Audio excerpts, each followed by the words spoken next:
In this video, I'm going to compare wool versus synthetic long underwear for camping.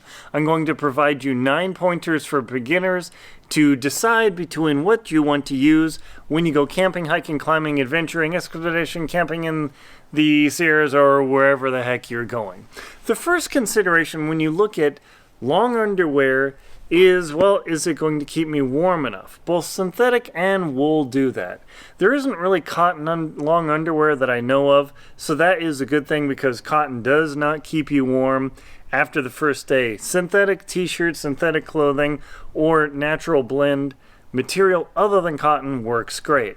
The first consideration is wicking. What does wicking mean? So when wicking, like a candle wick, when you have the long underwear against your skin, against your legs, your butt, or whatever, that long underwear, you want it to be able to draw away moisture from your skin, pull it away, and evaporate it on the other side.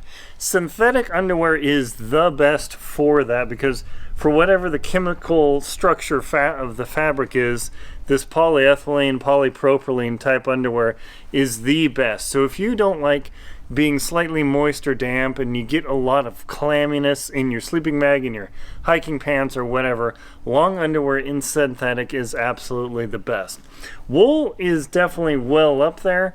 Wool long underwear, I use this as my preference because it wicks away just fine. Is it slightly moister than synthetic? Yeah, it's okay. I don't really notice the difference, but some people who do backpacking and adventuring long term do, so I just want to put that into it.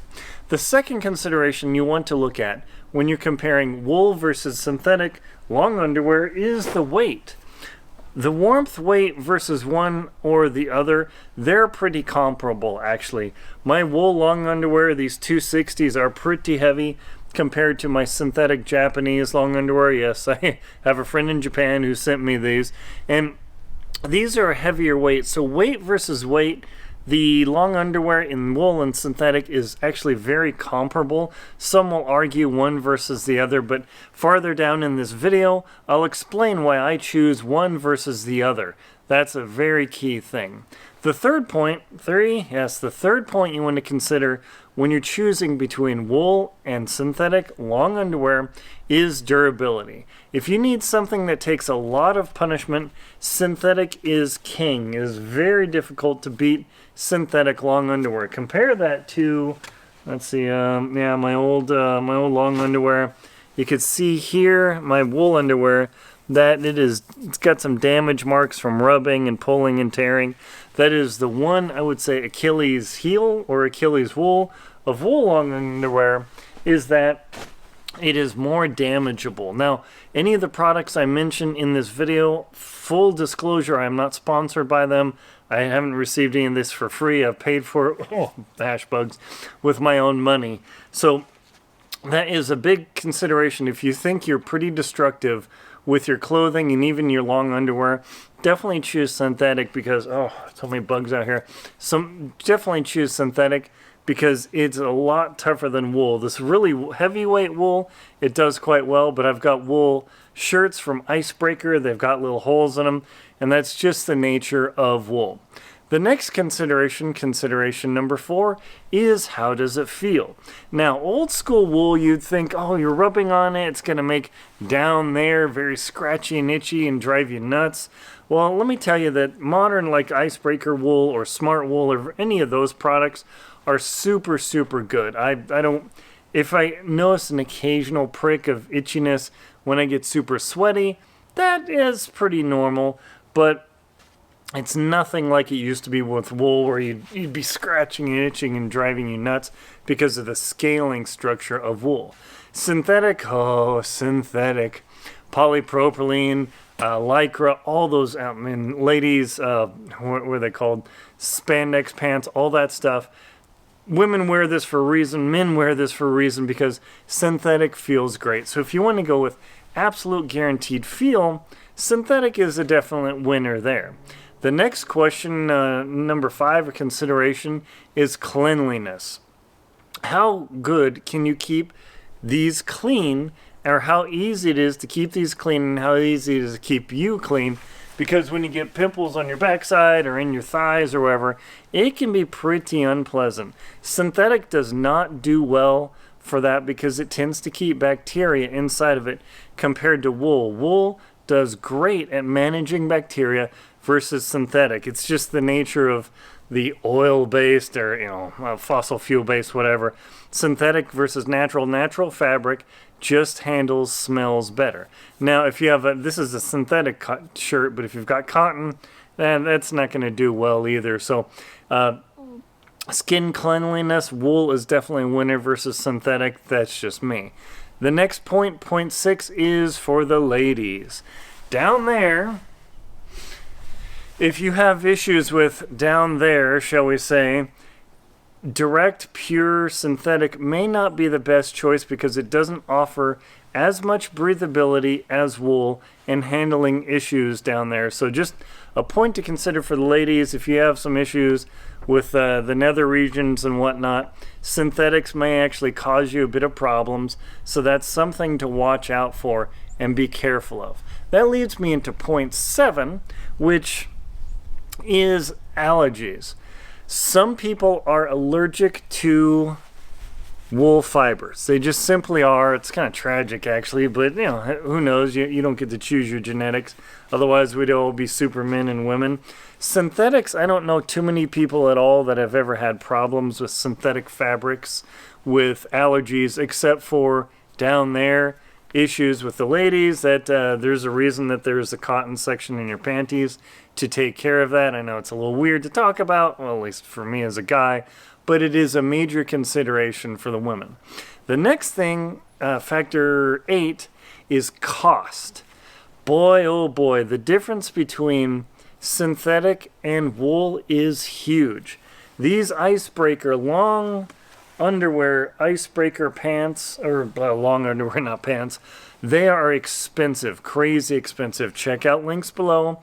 I will put the description, in the description, links to all these different products. You'll click on the link, you'll go to the icebreaker long underwear, and you'll say, holy bleep, that's expensive. It might not, maybe you're a billionaire and it's not expensive to you, but for an average person, if you will, these long underwear and the other long underwear I have, and the wool short boxers I have, and the other long underwear I have, I think I'm holding probably $300 or $400 worth of long underwear just in my hand here. It's pretty crazy.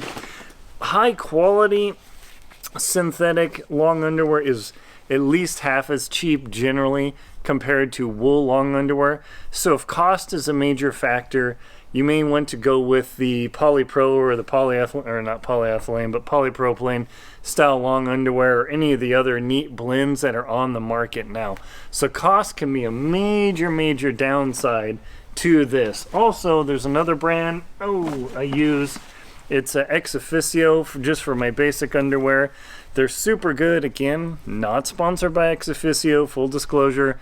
I just buy their products. These travel super well. I've used them for backpacking in the short term. Love them because I can wash them. I can dry them out very well. Synthetic and wool both dry out quite well, so that's really never an issue.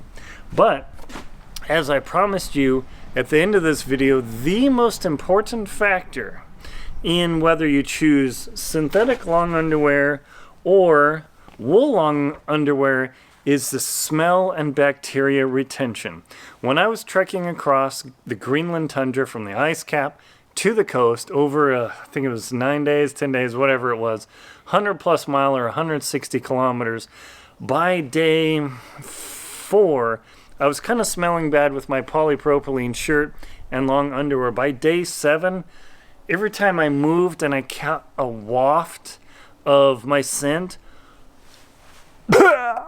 yeah, gross. Totally gross. It was horrific. So if you want to use synthetic for its advantage of cost, feel, and durability, you're going to pay the price in smell because the bacteria retention in poly underwear, long underwear that's synthetic is really bad. Compare that with wool long underwear. I literally wore this pair of long underwear for a full month in Antarctica.